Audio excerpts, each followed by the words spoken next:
नमो अरिहन्ताणं नमो सिद्धाणं नमो आयर्याणं नमो वच्छायाणं नमो लोये सबसाहुणं मङ्गलं भगवान् वीरो मङ्गलं गौतमो गणी मङ्गलं कुन्दकुन्दाद्यो जैनधर्मोऽस्तु मङ्गलं सर्वमङ्गलमाङ्गल्यं सर्वकल्याणकारकं प्रधानं सर्वधर्माणां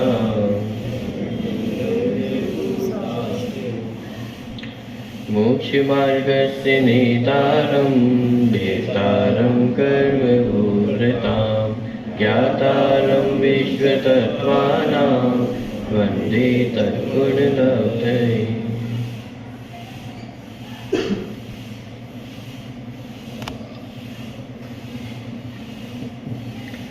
आकुलता तो नहीं हो रही है? आत्मा का स्वभाव भी नहीं है आकुलता करना। कल अपन ने चर्चा की थी, गुणों के समूह को द्रव्य कहते हैं और आकुलता गुण है या अवगुण है? अवगुण है, और अवगुण का आत्मा में प्रवेश नहीं होता है। तो फिर आप कहोगे भैया थोड़ी तो होती है, कुछ भी कहो। जैसे पानी को गैस पे रखा जाए तो क्या होगा?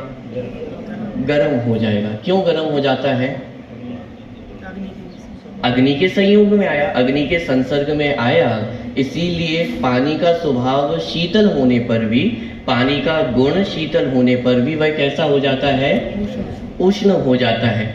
उसी तरह आत्मा का स्वभाव तो अनाकुल स्वभाव ही है, आकुलता आत्मा का स्वभाव है ही नहीं, लेकिन शरीर का संयोग करने के कारण ये आकुलता रूप विभाव पर्याय भी उत्पन्न हो जाती है। तो क्या करें? पानी को ठंडा करना है तो क्या किया जाए? गैस से उठा करके रख दो, अपने आप ठंडा हो जाएगा, कुछ करना भी नहीं पड़ेगा आपको। ऐसे ही आत्मा को यदि अनाकुल करना है तो क्या करें? शरीर से अलग कर दें? यहाँ तो शरीर से अलग भी नहीं करना है, मात्र शरीर से अलग जानना देखना है। सिद्ध कहाँ बनते हैं? सिद्ध दशा कहाँ प्राप्त होती है? कहाँ प्राप्त होती है? ऊपर जाके प्राप्त होती होगी सिद्धालय में। अरे यहाँ से ऊपर जाना ये तो रिजल्ट है, परिणाम है। जो कुछ हुआ है वो तो यहीं पे हुआ है ना। अनंत दशा में तो अभी शरीर भी है और 4 अघातीय कर्म भी है, तो भी वे कैसे हैं? पूर्ण वीतरागी सर्वज्ञ है। इसका मतलब शरीर को नहीं छोड़ना है, शरीर के प्रति जो ममत्व है उसको छोड़ना है। बात ख्याल में आ रही है? चलिए विषय की ओर अपन आते हैं।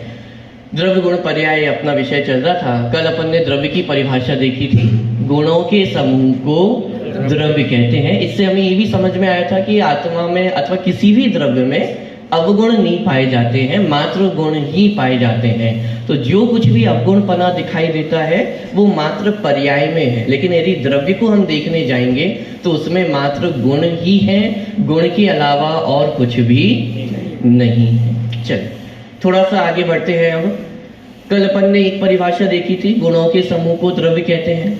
एक परिभाषा अपन ने तत्वार सूत्र ग्रंथ के आधार से भी देखी थी, 38वें नंबर का सूत्र है गुण पर्यायवत द्रव्यम।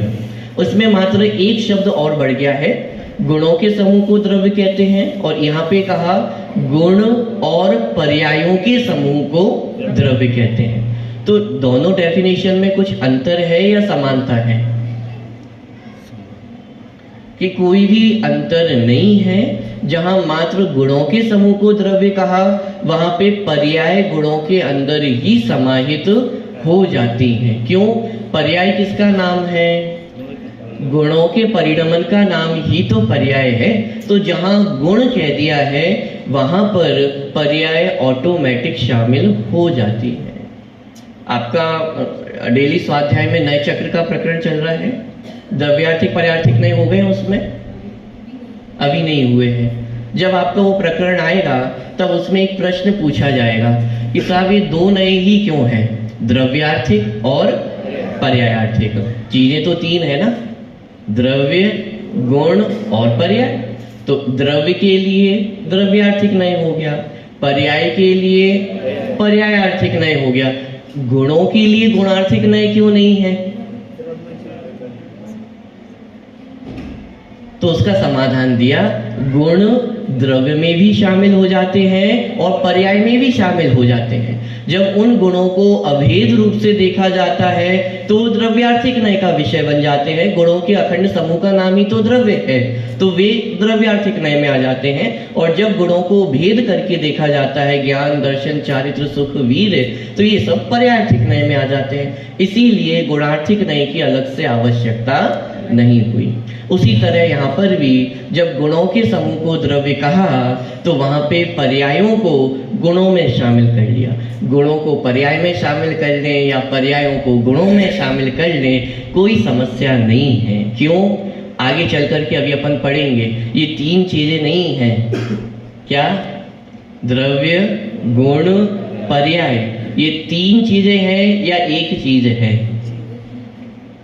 अभी ये कॉन्सेप्ट अपन आगे चल करके पढ़ेंगे, कंफ्यूज ना हो, लेकिन इतना समझ लें कि वास्तव में ये तीन नहीं है तो एक ही। ठीक है, चलिए वो चर्चा आगे आएगी, उस समय यथा समय अपन करेंगे। अभी तो गुणों के समूह को द्रव्य कहते हैं, गुण और पर्यायों के समूह को द्रव्य कहते हैं। इतनी चर्चा हमारे ख्याल में आ गई है। इसके साथ ही साथ अपन ने द्रव्य के लक्षण के ऊपर भी चर्चा की थी। क्या लक्षण है? सत द्रव्य लक्षणम। ये द्रव्य का ऐसा लक्षण है जो लक्षण तो है ही, द्रव्य का स्वरूप भी है। माने कुछ लक्षण ऐसे भी हो सकते हैं जो स्वरूप भी हो और लक्षण भी हो। जैसे आत्मा का ज्ञान, ये उसका स्वरूप भी है और उसका लक्षण भी बनता है। तो ऐसे ही द्रव्य का सत्ता, ये उसका स्वरूप भी है और उसका लक्षण भी है। और इन सारी परिभाषाओं को, अभी बहुत सारी परिभाषाएं आपको लग रही होंगी, एक लघु जैन सिद्धांत प्रवेशिका की, एक तत्वार सूत्र की, तत्वार सूत्र में ही दो परिभाषाएं आ गई हैं। इन सबको समाहित करते हुए प्रवचन सारजी ग्रंथ की 95 नंबर की गाथा में इन सारी चीजों को एक साथ लिया। क्या? वहां पे मूल गाथा ही है जिसका मैं मात्र अर्थ आपको बता रहा हूं। वहां पे माने इस द्रव्य की सारी परिभाषाओं को एक साथ लेते हुए लिखा, अपने स्वभाव को छोड़े बिना। क्या? द्रव्य की परिभाषा, अपने स्वभाव को छोड़े बिना उत्पाद व्यय द्रव्य से युक्त, गुण पर्यायों से युक्त वस्तु को द्रव्य कहते हैं। अब एक परिभाषा में ही सारी चीजें उसमें गर्भित कर ली है, जो जिसमें उत्पाद व्यय द्रव्य बना हो और जो गुण पर्यायों से युक्त होता है उसे द्रव्य कहते हैं। और इसमें एक और विशेषता बताई। क्या विशेषता बताई? अपने स्वभाव को छोड़े बिना। अपने स्वभाव को छोड़े बिना मतलब, आपको गुस्सा आता है? गुस्सा सबको आता है, सभी संसारी जीव है तो क्रोध तो आता ही है। क्रोध के काल में भी हमारा जानना छूट जाता है क्या? अच्छा चलो, मिथ्या दृष्टि जीव, हम और आप सभी कौन हैं? अब आप अपने आप को मिथ्या दृष्टि मानते हो तो मैं नहीं कह रहा हूं, लेकिन जो भी मिथ्या दृष्टि जीव हो, मिथ्या दर्शन के काल में भी मिथ्या दृष्टि जीव का जानना छूट जाता है क्या? अरे चाहे अज्ञानी हो, ज्ञानी हो, मिथ्या दृष्टि हो, सम्यक दृष्टि हो, असंयमी हो, संयमी हो, मनुष्य हो, त्रियंच हो, निगोदिया हो, सिद्ध हो, कोई भी जीव हो, सबका स्वभाव कैसा है? जानना, जानना और जानना। अरे कषाय करते हुए भी जानना नहीं छूटता है। कषाय करते हैं या कषायों को जानते हैं? कषायों को जान रहे ना कि मुझे क्रोध आया, तो मैंने अपने जानने का कार्य तो उस समय भी किया। पॉइंट पकड़ में आ रहा है? द्रव्य अपने स्वभाव को कभी भी छोड़ता नहीं है। तीन काल में कभी भी द्रव्य अपने स्वभाव को नहीं छोड़ता है। ठीक है, तो इतनी सारी परिभाषाएं आने पर आप कंफ्यूज नहीं होना, सब एक ही द्रव्य के स्वरूप को ही स्पष्ट करने वाली है। चलिए अब अपने को थोड़ा सा लक्षण पे अपन चर्चा कर लेते हैं। सद्द्रव्य लक्षणम, क्या कहा यहाँ पे? द्रव्य का लक्षण क्या है? सत है, सत्ता, हयाती, ये द्रव्य का लक्षण है। सत्ता का अर्थ जैसे जगत में कहते हैं ना, अभी भारत में किसकी सत्ता चल रही है? नरेंद्र मोदी की सत्ता चल रही है। सत्ता माने अधिकार, शक्ति, पावर। सत्ता माने जिसकी चलती हो उसे सत्ता कहा जाता है। यहाँ पे कह रहे हैं द्रव्य की भी सत्ता है। क्या कहना चाह रहे हैं? द्रव्य की भी चलती है, द्रव्य भी पावरफुल है। कहने का मतलब कि द्रव्य की अपने स्वरूप में 100% चलती है, पर द्रव्य में रंच मात्र भी नहीं चलती है, और पर द्रव्य की मुझ में भी रंच मात्र नहीं चलती है। ऐसी द्रव्य की सत्ता है कि द्रव्य सत्वान है और सत्ता है तो उसकी चलती है कि नहीं चलती है। यदि कोई व्यक्ति हो और उसकी नहीं चलती हो तो उसे हम सबल कहते हैं या निर्बल कहते हैं। कि कोई मंत्री बन जाए और अपनी बात ना चला पाए तो अच्छा मंत्री है या बुरा मंत्री है? माने सत्ता माने जिसकी चलती हो। तो आत्मा की भी कहीं चलती है क्या? ये साहब चलती है ना, हमारी तो बहुत चलती है, पूरे कोला रस पे हमारी चलती है। मैं कुछ कह दूं और वो बात ना हो, ये संभव ही नहीं है। अरे बोलना भी नहीं पड़ता, आंखों से इशारा भर कर दूं तो काम हो जाते हैं। चलती है या नहीं चलती है? कि ये हमारा भ्रम है कि पर द्रव्य में हमारी कुछ चलती है। पर द्रव्य में एक द्रव्य की दूसरे द्रव्य में रंच मात्र भी नहीं चलती। तो फिर कहाँ चलता है हमारा अधिकार? कि मुझ में मेरा अधिकार 100% है, और इतना 100% है कि दूसरा आकर के मुझ में कुछ कर सके ये पॉसिबल नहीं। कर्म आकर के मुझे दुखी कर सके ये पॉसिबल नहीं है। कर्म मेरी सत्ता की बाउंड्री से कैसे है? बाहर है। जैसे अपन अपनी संपत्ति होती है, जमीन होती है, तो अपन उसकी फेंसिंग कर लेते हैं, बाउंड्री बना लेते हैं कि इस बाउंड्री के अंदर और कोई नहीं आ सकता है। ऐसे ही जीव द्रव्य की भी अपनी बाउंड्री है, और उस बाउंड्री के अंदर किसी भी अन्य द्रव्य का प्रवेश संभव नहीं है। अरे पुद्गल आदि तो अन्य द्रव्य है ही, लेकिन अन्य जीव द्रव्य भी मेरे लिए कैसे हैं? अन्य द्रव्य ही है। माने मुझ जीव द्रव्य में अन्य जीव द्रव्य का प्रवेश भी संभव नहीं है। प्रवेश माने कोई कुछ कर धर सकता नहीं है। बात क्लियर हुई? चल थोड़ा सा और आगे बढ़ते हैं। प्रश्न खड़ा हुआ, ये सत्ता बनती कैसे है? यदि कोई वस्तु है तो वो वस्तु क्यों है? प्रश्न मन में खड़ा हो सकता है। उसका समाधान करने के लिए अगला सूत्र आया है 30वें नंबर का, उत्पाद व्यय द्रव्य युक्तम सत। बोलिए आप सभी, उत्पाद व्यय द्रव्य युक्तम सत। क्या कहा? ये सत्ता कैसे बनी हुई है? ये सत्ता कैसी है? उत्पाद व्यय द्रव्य युक्त है। माने इस सत्ता का निर्माण कैसे हुआ है? निर्माण भी एक मैं भाषा ही बोल रहा हूँ, कहने को बोल रहा हूँ। ऐसा निर्माण कभी हुआ नहीं कि कभी बहुत सालों पहले की बात है, एक बार उत्पाद व्यय द्रव्य सब मिलकर के उन्होंने द्रव्य की रचना की हो। ऐसा कुछ भी नहीं हुआ। ये तो अनादि काल से ही है, मातृभाषा है। ये सत्ता कैसे बनी? उत्पाद व्यय द्रव्य की युक्तता से। माने जहाँ पे उत्पाद व्यय और द्रव्य ये तीनों एक साथ पाए जाते हैं, इन तीनों के एक साथ पाए जाने के कारण ये वस्तु टिकी हुई है, इस वस्तु का अस्तित्व है। आप क्यों हो? क्योंकि उत्पाद व्यय द्रव्य चल रहा है, निरंतर चल रहा है, अनादि काल से चल रहा है। और कब तक चलता रहेगा? साहब जब मृत्यु हो जाएगी तब तो रुक जाएगा ना, कि मृत्यु होने पर भी नहीं रुकेगी।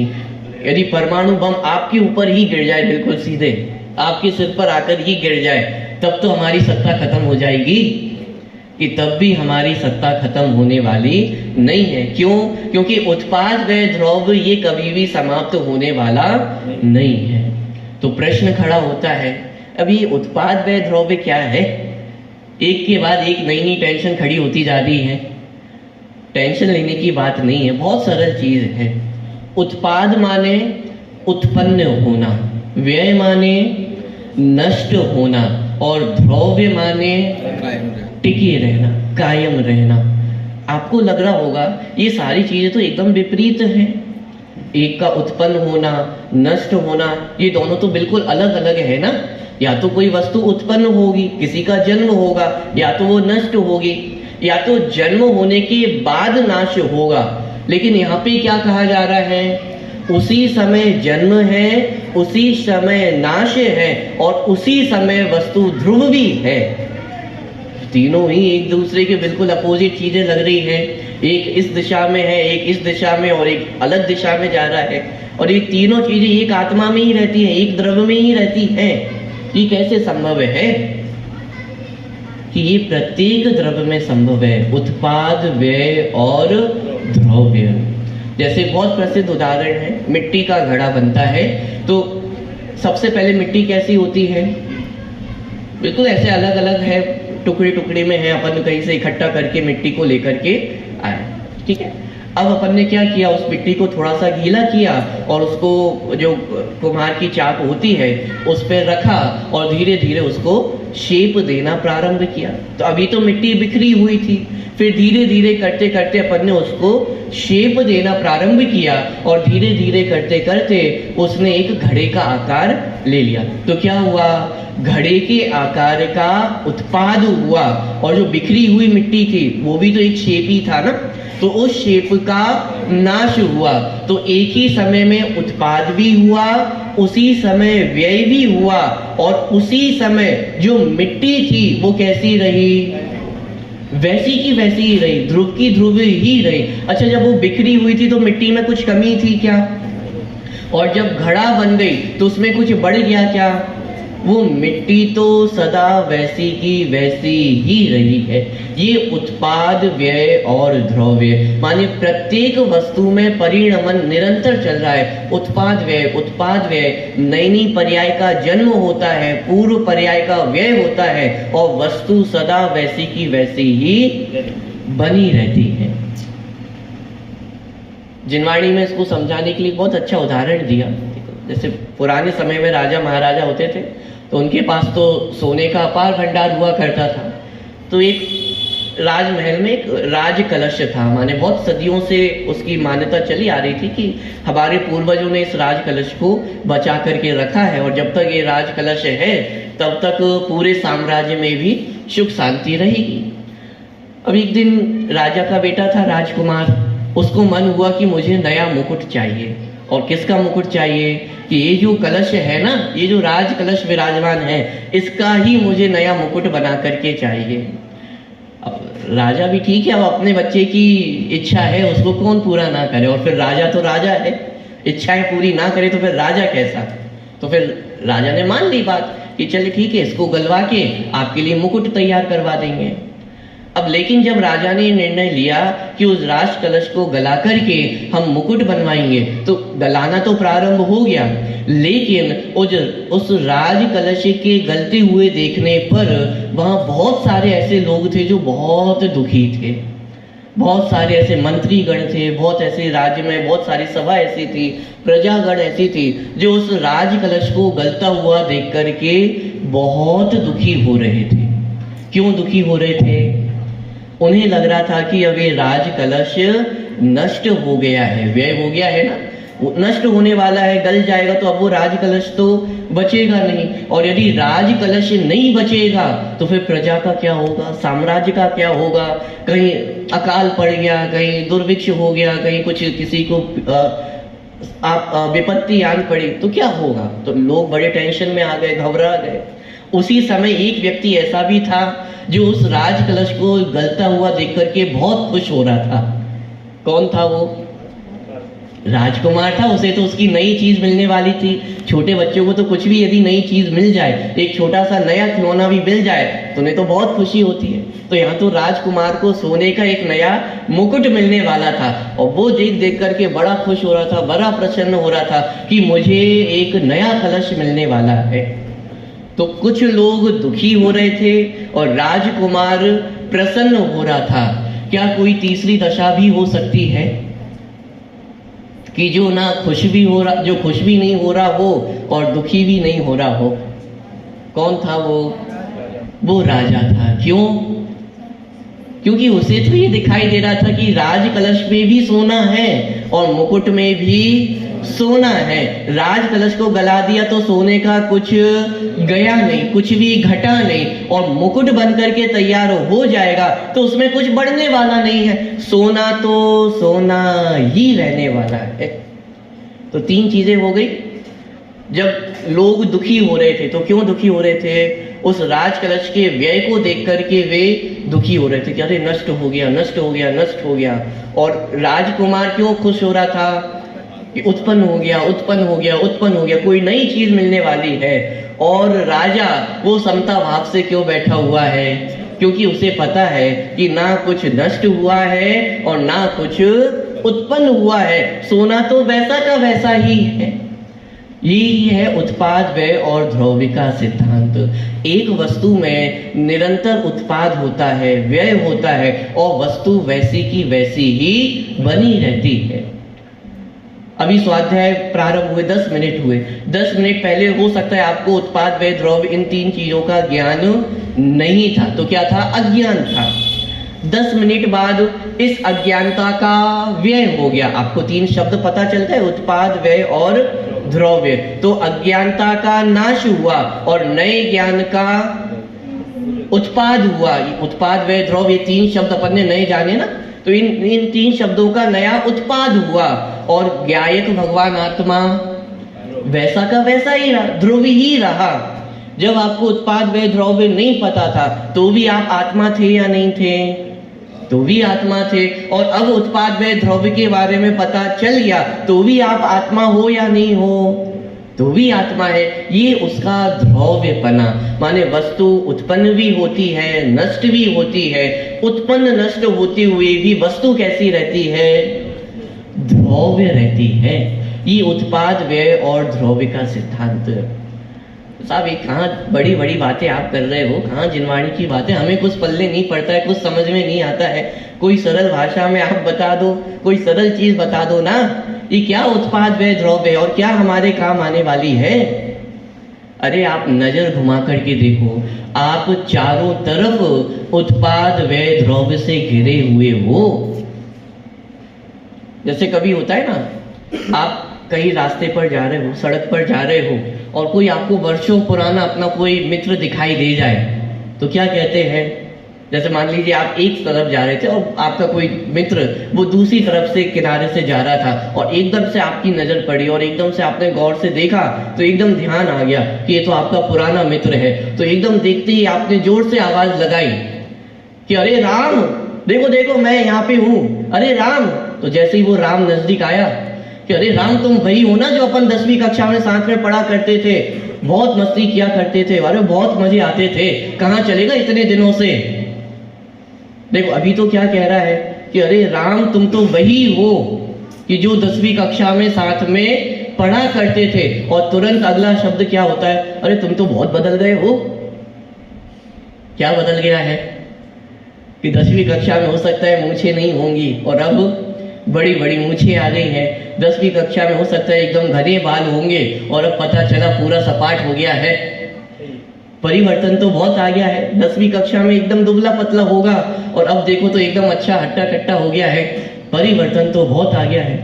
10वीं कक्षा में आवाज हो सकती है थोड़ी पतली होगी और अब देखो एकदम तगड़ी आवाज हो गई है। तो परिवर्तन तो बहुत आ गया है, आमूल चूल परिवर्तन हो गया है। आप 10वीं कक्षा की फोटो रखोगे और अभी की फोटो रखोगे तो जमीन आसमान का अंतर दिखाई देगा।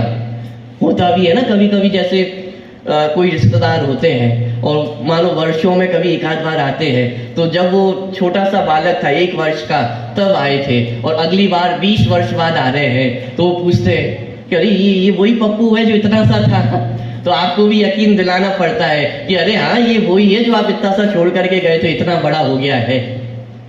तो मैं आपसे पूछता हूं, आपका मित्र वही है या बदल गया है?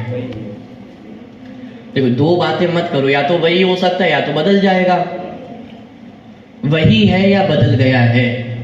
यही यदि आप कहते हो कि वही है तो फिर बदल कैसे गया?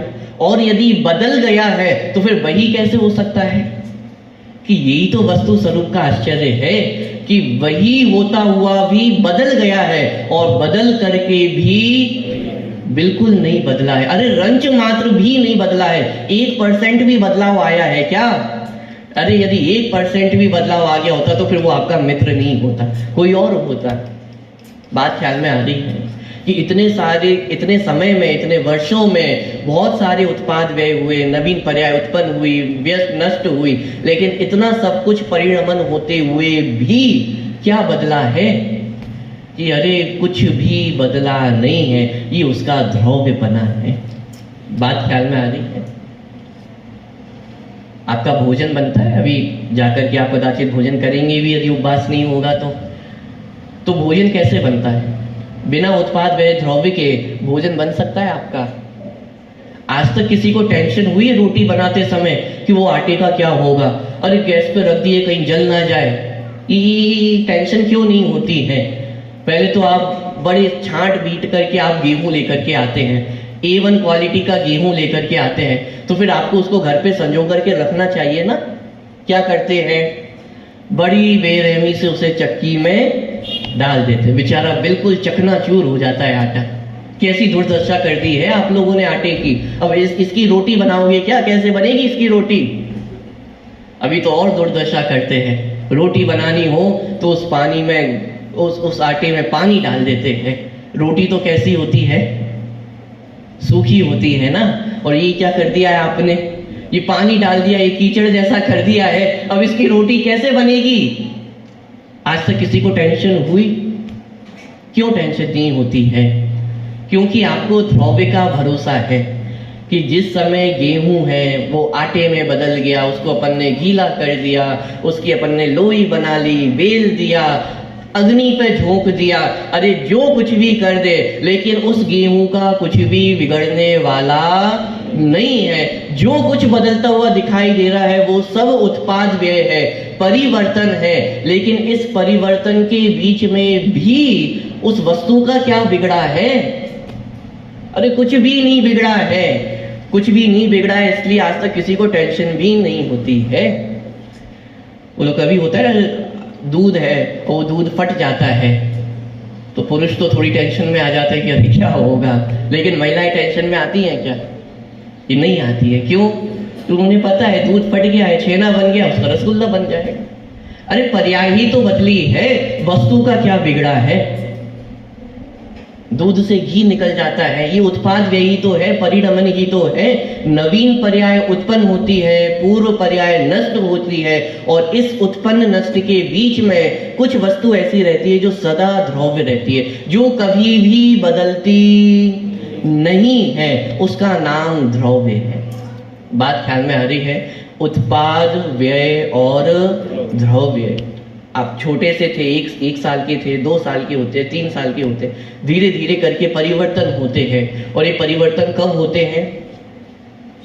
ऐसा कभी होता है कि आप एकदम से कांच के सामने खड़े हुए और पता चला आप 20 वर्ष के हो गए? परिवर्तन तो एक एक करके धीरे धीरे ही होता है ना। हर समय परिवर्तन चल रहा है। जो इतना छोटा सा बालक था वो ही परिवर्तित होते होते होते इतना बड़ा हो जाता है, तो फिर वो बदल जाता होगा। तो हमने तो इतना छोटा सा बालक देखा था ना, और आज इतना बड़ा बालक दिखाई दे रहा है, तो दोनों एक ही है या अलग अलग है? कि अरे दोनों एक ही है। उत्पन्न नष्ट, उत्पन्न नष्ट, ये पर्याय ऐसे ही परिवर्तन होता है। नवीन पर्याय का उत्पाद होता है, पूर्व पर्याय का व्यय होता है, और इस सब के बीच में वो वस्तु कैसी रहती है? सदा वैसी की वैसी ही रहती है। यदि वस्तु वैसी की वैसी ना रहे तो वस्तु ही नष्ट हो जाएगी। परिणमन होगा किसका? परिणमन किसमें होगा? यदि वस्तु ही बदल जाए कि अरे वस्तु नहीं बदलती है इसीलिए उसमें परिणमन संभव है। क्या कह रहे हैं आप? सोच समझ के बोल रहे हैं कुछ कि नहीं बोल रहे हो? परिणमन नहीं होता है इसलिए परिणमन होता है, क्या कहना चाहते हो? अरे यही बात नक्की है। यदि परिणमन हो जाए तो परिणमन वाला ही बदल गया तो वस्तु ही नहीं बचेगी। बात ख्याल में आ रहा है? कोई भी वस्तु पुरानी होती है तो पुरानी कैसे होती है? परिवर्तन होता है, नवीन पर्याय उत्पन्न होती है, पूर्व पर्याय का व्यय होता है। ऐसे करते करते कोई भी वस्तु पुरानी होती चली जाती है। पुरानी होने पर भी वो वस्तु कितनी पुरानी हो गई है? वो वस्तु तो सदा वैसी की वैसी ही रहती है। इसका नाम है उत्पाद, व्यय और द्रव्य। ख्याल में आ रहा है? उत्पाद, व्यय, द्रव्य। तो हमारा जन्म हुआ तो ये क्या हुआ? उत्पाद हुआ। मरण हो जाएगा तो क्या होगा? व्यय होगा। लेकिन मैं आत्मा तो सदा द्रव्य ही रहने वाला हूं, उसमें कुछ भी बिगड़ने वाला नहीं है। ये उत्पाद, व्यय और द्रव्य का सिद्धांत ख्याल में आ रहा है? इसीलिए ही वस्तु का आपने एक धर्म पढ़ा होगा, नित्य और अनित्य। वस्तु कैसी होती है? नित्य भी होती है और अनित्य भी होती है। अब ये कैसे संभव है? वस्तु नित्य भी हो और अनित्य भी हो, ये कैसे संभव है? अच्छा, पंखा चल रहा है कि नहीं चल रहा है? पंखा ऊपर चलता हुआ पंखा चल रहा है कि नहीं चल रहा है? कि चलते हुए भी नहीं चल रहा है और नहीं चलते हुए भी पूरा चल रहा है। कि चलते हुए भी नहीं चल रहा है माने कितने किलोमीटर चल गया? कि अपने स्थान पे ही है, एक परसेंट भी नहीं चला है। तो चलते हुए भी नहीं चल रहा है और नहीं चलते हुए भी बराबर हवा दे रहा है कि नहीं दे रहा है? यदि नहीं चले तो हवा कैसे मिलेगी? इसका मतलब ये उत्पाद व्यय ये निरंतर उसमें हो रहा है। और इस उत्पाद व्यय के बीच में वो पंखा कैसा है?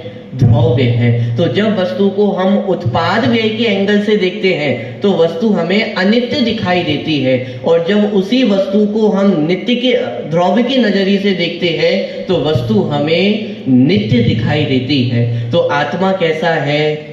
नित्य है कि अनित्य है? नित्य भी है, अनित्य भी है। जब उत्पाद व्यय के एंगल से देखेंगे तो बहुत सारे परिवर्तन हमें दिखाई देंगे, और जब द्रव्य के एंगल से देखेंगे तो वस्तु हमें कैसी दिखाई देगी? नित्य ही दिखाई देगी। आप आसपास अपने चारों तरफ नजर घुमाएंगे तो हर जगह उत्पाद व्यय द्रव्य का सिद्धांत है। भोजन बनाते समय कभी हल्दी का दाग लग जाए, आपके कपड़े गंदे हो जाते हैं, तो आप क्या करते हो? टेंशन में आ जाते हो कि अब क्या होगा? क्या करते हैं? धोबी को दे देते हैं, धुल करके आ जाते हैं, वस्त्र साफ हो जाते हैं। तो ये आपने ऐसा क्यों किया? जब कपड़े गंदे हो गए हैं तो उनको फेंक देना चाहिए ना, क्यों नहीं फेंकते हो? क्योंकि आपको उत्पाद व्यय द्रव्य पता है कि अरे कपड़े का कुछ भी बिगड़ा नहीं है, अभी गंदगी का उत्पाद हुआ है तो क्या करेंगे? धोएंगे तो क्या होगा?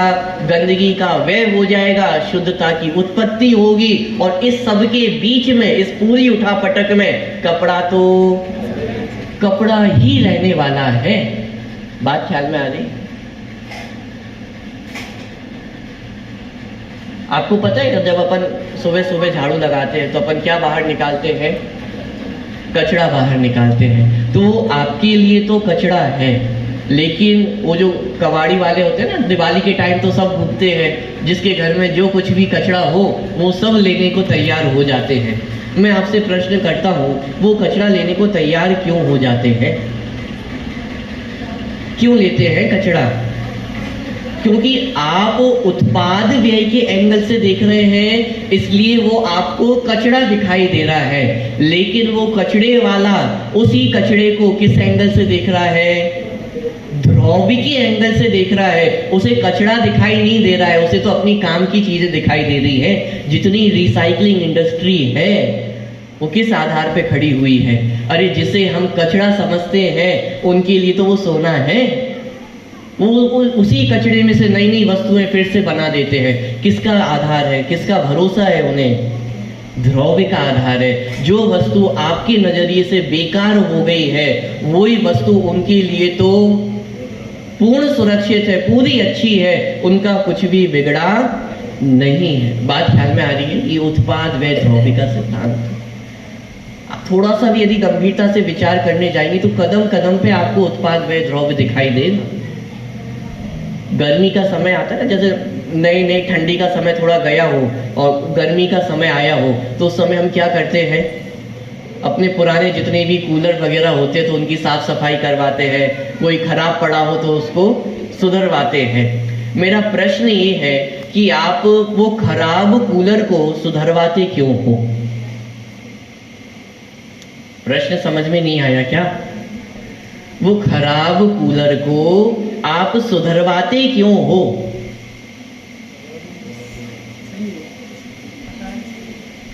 कि पंडित जी आपको पता नहीं है कूलर खराब नहीं हुआ है, कूलर तो पूरा का पूरा सही है। अरे पिछली बार जब रखा था पिछली गर्मियों में तब चलता हुआ कूलर ही रखा था, अभी भी चलता हुआ ही है, कोई खराब नहीं हुआ है।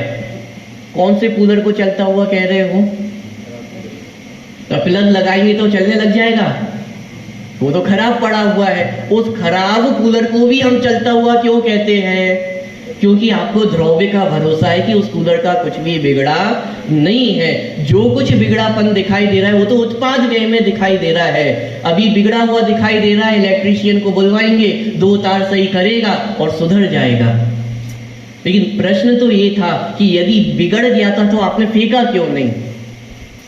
क्योंकि आपको द्रव्य का भरोसा है कि बाहर में उत्पाद व्यय जितना कुछ भी हो जाए, लेकिन द्रव्य वस्तु का कुछ भी बिगड़ता नहीं है। उत्पाद व्यय कैसा भी हो लेकिन द्रव्य पूर्णतः सुरक्षित ही रहता है। जीव अनादि काल से निगोद में रहा, त्रस पर्याय प्राप्त की, नरकों में गया, त्रिंचों में गया, नाना प्रकार की अवस्थाएं प्राप्त की हैं, मिथ्या दृष्टि रहा, माने घोर अज्ञानी रहा। इस सब उत्पाद व्यय के बीच में भी एक ज्ञायिक भाव द्रव्य का क्या हुआ? अरे कुछ भी नहीं हुआ। अरे यदि कुछ हो जाता तो सम्यक दर्शन प्राप्त कैसे होता? सम्यक दर्शन की लायकात तो निगोद में भी सुरक्षित रही ना। यदि निगोद में जाकर के सम्यक दर्शन की लायकात खत्म हो जाती तो फिर मनुष्य पर्याय में आप सम्यक दर्शन प्राप्त कैसे करते? योग्यता तो पहले ही खत्म हो गई है। कुएं में यदि पानी होगा तो आप पानी निकाल सकते हो ना। कुएं में यदि पानी ही खत्म हो जाए तो पानी निकाला जा सकता है। ऐसे ही यदि ध्रुव स्वभाव में कोई कमी आ गई होती तो फिर ये सम्यक दर्शन पर्याय प्रकट कैसे होती? इसका मतलब लाखों उत्पाद व्ययों के बीच में भी ध्रुव में कभी भी कोई भी परिवर्तन नहीं होता है। और ये प्रत्येक वस्तु का स्वभाव है, उसमें निरंतर परिणमन चल रहा है। एक समय कोई परिवर्तन रुकता नहीं है, हर समय चेंजेस हो रहे हैं। चेंजेस होते हुए भी जो वस्तु है वो सदा कैसी रहती है? ध्रुव रहती है। तो ये उत्पाद व्यय का सिद्धांत, इस उत्पाद व्यय ध्रुव के कारण ही वस्तु की सत्ता है, उसका है पना है। बात ख्याल में आती? हमारी सत्ता क्यों है?